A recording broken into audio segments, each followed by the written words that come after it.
Los idiomas son el fruto de las diversas culturas que han pasado o influido a lo largo de la historia en el territorio donde es hablado.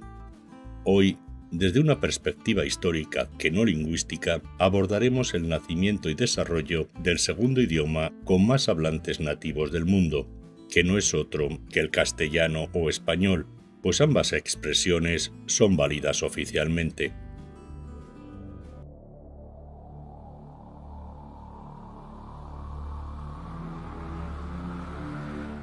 Antes de que llegaran a la península ibérica a establecer sus colonias fenicios y griegos y a conquistar parte de ella los cartagineses, las tierras de Iberia, como las denominaban los griegos, o Hispania, como se supone la llamaban los fenicios, estaban pobladas por una serie de pueblos, los cuales los estudiosos han clasificado principalmente en tres grupos: celtas, íberos y celtíberos, sin olvidarse de los antiguos tartesos.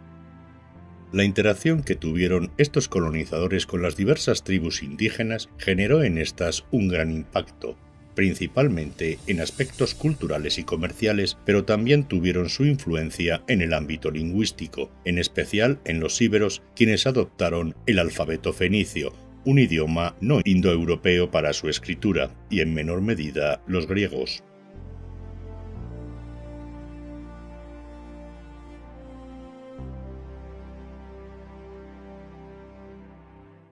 En el año 218 a.C., en plena Segunda Guerra Púnica, los romanos desembarcaron en las tierras de Iberia para combatir a los cartagineses. La conquista de Hispania, como ellos pasaron a denominar a la península ibérica, no fue fácil ni tampoco rápida, al igual que la romanización de sus habitantes. Mientras que los pueblos íberos, acostumbrados al trato con fenicios y griegos, en general, pronto pactaron con Roma y las tierras costeras se romanizaron en general con relativa rapidez, no fue igual en las tierras de celtíberos y celtas, en especial con astures y cántabros, que no fueron derrotados hasta el 19 a.C., siendo su romanización más superficial, al menos en los primeros siglos, tal y como sucedió en otras regiones montañosas.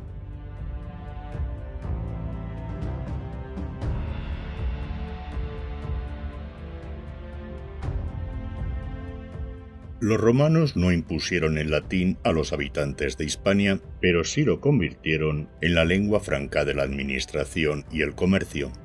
En las ciudades, muy integradas en la cultura romana y con escasas diferencias con las zonas urbanas de Italia, del inicial bilingüismo pronto se pasó al abrumador predominio del latín, cosa que no sucedió en las zonas rurales y en las tierras más aisladas, que mantuvieron por mucho más tiempo el bilingüismo. Sin embargo, el latín utilizado en Hispania, al igual que en otras diócesis del imperio, tenía una particularidad. Por un lado estaba el latín culto, aquel que había nacido en el Lacio y había sido perfeccionado por literatos y eruditos a lo largo del tiempo, el cual se había convertido en la lengua utilizada en la administración, la literatura, la educación y por las élites urbanas. Pero por otro lado estaba el latín vulgar, aquel que hablaban los soldados, esclavos, colonos, comerciantes y gentes comunes. Este latín vulgar era una lengua menos estricta y más sencilla de utilizar que el culto, y como era de esperar, al provenir las gentes que lo hablaban de todas las tierras del imperio, estaba muy influenciado por las lenguas prerromanas existentes.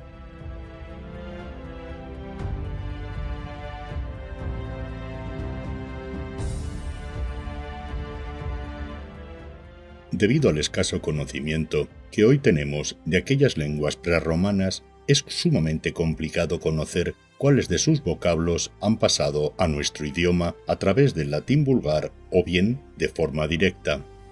Diversos estudios han señalado que aproximadamente entre 150 y 200 palabras, tales como cabra, cerveza, zoquete, jarra, cerro, páramo, vega, arroyo o barro, proceden bien del celta, del íbero o del celtíbero, e incluso del vasco arcaico como boina, chatarra, pizarra o izquierda.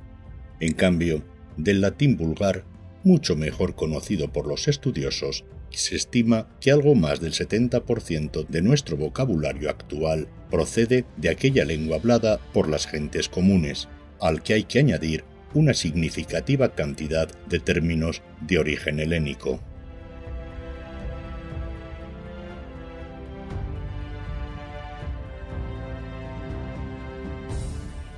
Antes de que colapsara el Imperio Romano de Occidente en el siglo V, los suevos, quienes durante aproximadamente 2 siglos tuvieron su propio reino, así como los vándalos y alanos, se establecieron en distintos lugares de Hispania. Sin embargo, de todos los pueblos germánicos, los que más presencia tuvieron en la península fueron los visigodos, quienes por aproximadamente 3 siglos rigieron desde Toledo los destinos de Hispania. Cuando los visigodos se instalaron definitivamente en la península ibérica, ya habían adoptado el latín como su lengua y en esencia mantuvieron la estructura administrativa que había instalado Roma en la diócesis de Hispania. Así que mantuvieron el latín culto como idioma de la administración, la cultura y la iglesia. Sin embargo, el uso de este latín en la vida cotidiana de las ciudades fue disminuyendo en favor del latín vulgar, que cada vez estaba más evolucionado e influenciado por los germanismos introducidos por los visigodos, especialmente cuando estos se mezclaron definitivamente con los hispanorromanos. Los estudiosos estiman que aproximadamente el 3% del vocabulario del castellano actual es de origen godo, con ejemplos como guerra, yelmo, tregua, espía, blanco, robar, jabón, Álvaro, Rodrigo, Fernando, esposo o guapo.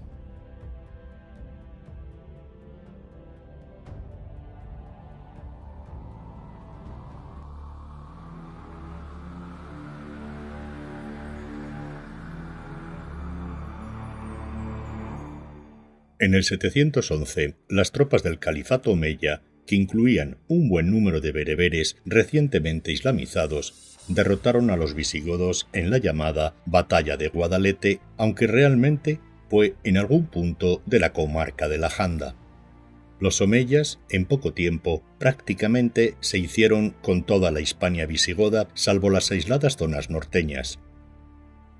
En Al-Ándalus, como denominaron los omeyas a la península ibérica, los musulmanes impusieron el árabe como lengua de la administración, los usos formales, literarios y científicos. Sin embargo, en el territorio coexistieron a lo largo del tiempo junto al árabe otras lenguas romances habladas por la población local. Estos dialectos, conocidos como mozárabes, con el tiempo se habían diferenciado lo suficiente del latín vulgar como para considerárseles como lenguas distintas, pues estos dialectos, hablados principalmente por los cristianos que residían en territorio musulmán, judíos y cristianos convertidos al Islam, paulatinamente fueron incorporando a su léxico una gran cantidad de vocablos árabes.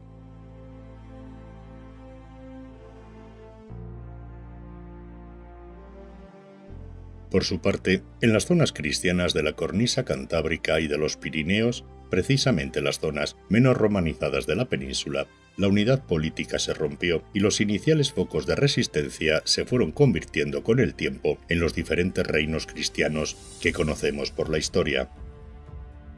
El hecho de tener vecinos distintos, geografías variadas e incluso conflictos entre ellos, al igual que había sucedido en otros lugares del antiguo Imperio Romano de Occidente, fomentó la diversificación lingüística, formándose a lo largo del tiempo las diferentes lenguas romances, románicas o neolatinas que son el germen de las lenguas modernas que hoy se hablan en España y Portugal.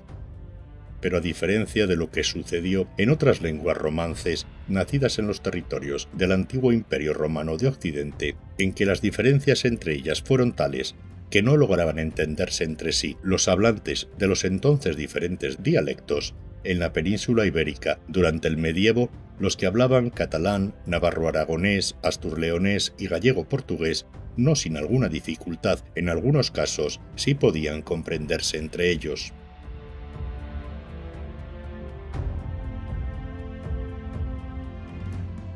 En el entonces Reino de Asturias, en el año 850, el rey Ordoño I cedió a Rodrigo, no se sabe si su medio hermano o cuñado, el gobierno de un territorio fronterizo de inciertos límites, situado entre el sur de la actual Cantabria y el norte de Burgos.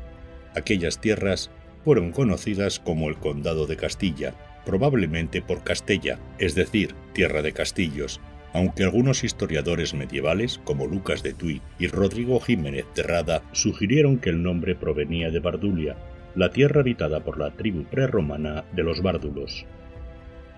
Lo que inicialmente fue un condado de frontera, con el tiempo se convirtió en un reino y del latín vulgar, hablado por sus gentes, con la influencia del astur-leonés y posiblemente del navarro-aragonés, fue surgiendo un nuevo dialecto romance propio que evolucionó hasta convertirse en el idioma castellano.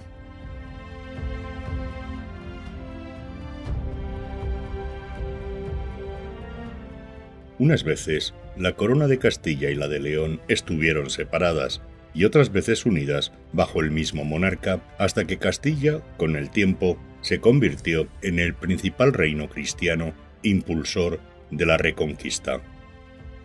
A medida que Castilla avanzaba en sus conquistas hacia el sur, no solo incorporaba nuevos territorios y súbditos, sino que también enriquecía su lengua con nuevos vocablos provenientes del mozárabe, además de otros procedentes del francés, el occitano y el portugués.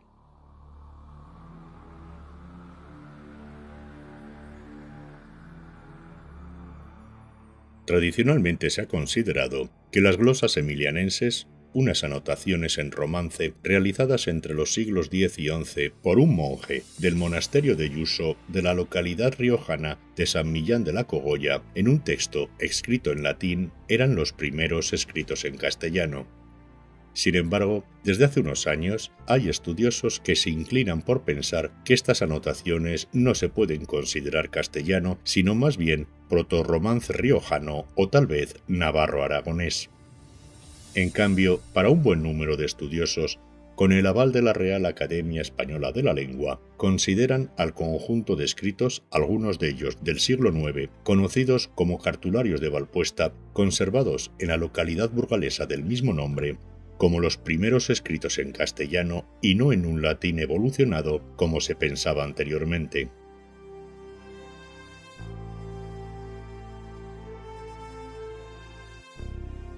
El castellano, debido a las conquistas en Al-Ándalus, paulatinamente se fue consolidando como la lengua principal entre los dialectos romances del centro peninsular, pese a que en astur-leonés se habían redactado escritos relativamente extensos, como por ejemplo el Foro de Avilés en el siglo XI y la Nodicia de Quesos en el siglo X, aunque expertos como José Ramón Morala Rodríguez consideran este último no como astur-leonés, sino más bien como un latín tardío que empieza a distinguirse del vulgar.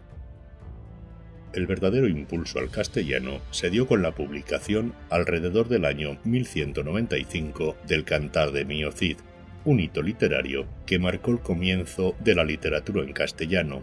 Poco después, Gonzalo de Berceo, con su obra Los Milagros de Nuestra Señora, contribuyó significativamente al desarrollo del idioma. Sin embargo, el momento decisivo para el castellano llegó con la coronación de Alfonso X el Sabio en 1252 como rey de León y de Castilla.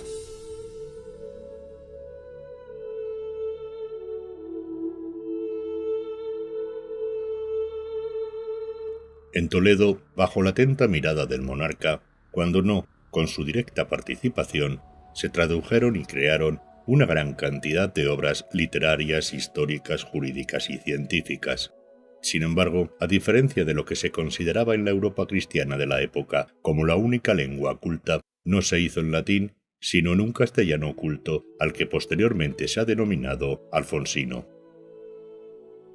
A diferencia de las obras escritas anteriormente en castellano, consideradas demasiado prosaicas por las personas letradas de la época, las toledanas se realizaron con una normalización ortográfica y una estandarización. Los eruditos y escribanos que redactaron estas obras supieron enriquecer el vocabulario, especialmente con términos originarios del árabe, occitano y latín. Tras fallecer Alfonso X el Sabio, el castellano disponía de los medios no solo para expresarse correctamente, sino también para la creación de obras literarias, científicas y jurídicas.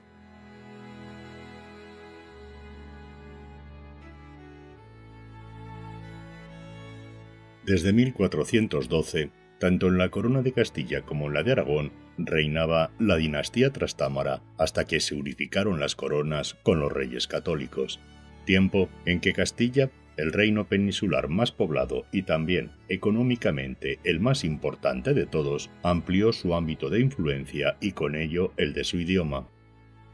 Si bien en 1433 Enrique de Villena, en su obra Arte de Trovar, había realizado un estudio sobre fonética y ortografía del castellano, no fue hasta el año 1492, el mismo en que Colón llegó a América y en el que los reyes católicos dieron por finalizado el proceso histórico denominado la Reconquista, tras la toma del Reino de Granada, cuando Antonio de Nebrija escribió en Salamanca, sin demasiada repercusión entonces, la primera gramática de una lengua moderna, la gramática de la lengua castellana.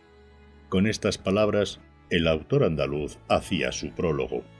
Lo que agora y de aquí en adelante en él se escribiere puede quedar en un tenor y extenderse por toda la duración de los tiempos que están por venir, como vemos que se ha hecho con la lengua griega y en la latina.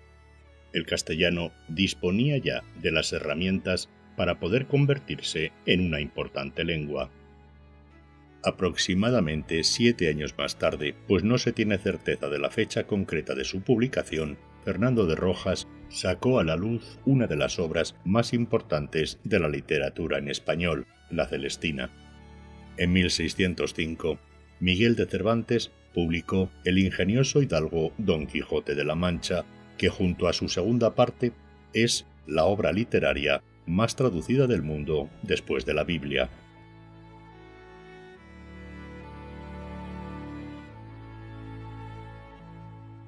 Después de tantos siglos de presencia musulmana en la península ibérica, concretamente hasta que en 1609 Felipe III ordenó, tras diversas revueltas, expulsar a todos los moriscos de España, es muy difícil precisar los vocablos de origen árabe que han pasado al castellano, pues gran parte de los textos mozárabes o andalusíes se han perdido.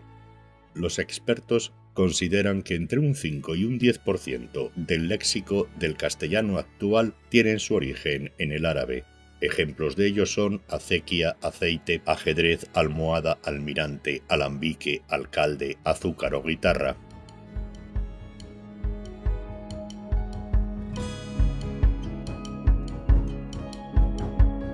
A mediados del siglo XVI, la gran mayoría de los habitantes de la península ibérica hablaban castellano, pero la verdadera expansión del idioma se produjo gracias al vasto e importante imperio que tuvieron los Habsburgo españoles, con posesiones no solo en Europa, sino también en América, Asia, África y Oceanía.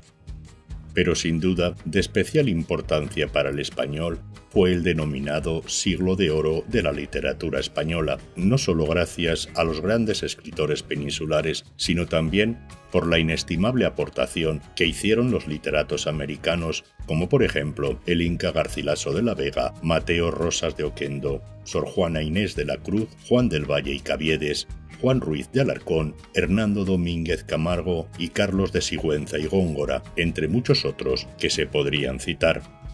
De los vocablos que se incorporaron al castellano desde las tierras de más allá del Atlántico y del Pacífico, se pueden citar como ejemplos chocolate, canoa, puma, maíz, chabacano, tabaco y cacique.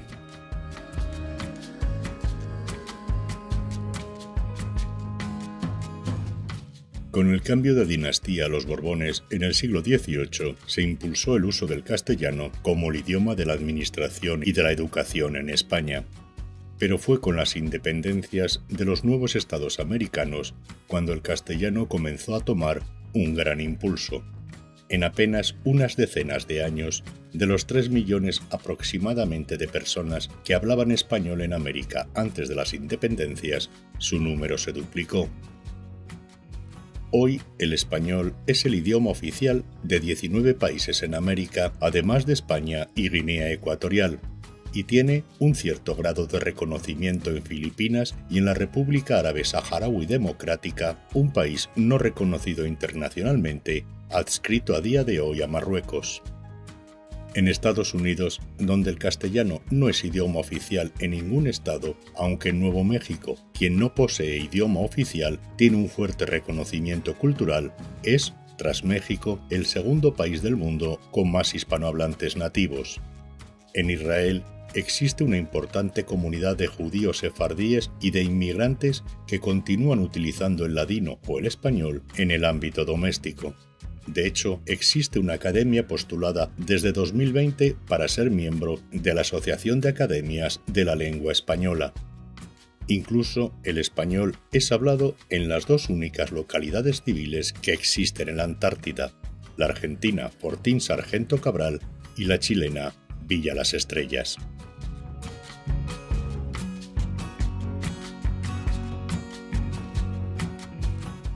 Hoy el español, según el Instituto Cervantes, es la lengua materna de casi 500 millones de personas y aproximadamente otros 100 millones más lo dominarían adecuadamente. Es el segundo idioma más hablado del planeta por habitantes nativos y el cuarto más hablado en términos de número total de hablantes. Hay quien estima que para 2045 pudiera ser el primero. En español escribieron entre otros Gabriela Mistral, Miguel Ángel Asturias, Pablo Neruda, Camilo José Cela, Miguel de Unamuno, Gabriel García Márquez, Rubén Darío, Octavio Paz, Mario Vargas Llosa, Vicente Aleixandre y Jorge Luis Borges. Precisamente este último calificó a nuestro idioma común como una de las más bellas lenguas que ha creado el hombre. Y precisamente nosotros, gracias a nuestros ancestros, podemos continuar aprovechándonos y disfrutando de ella.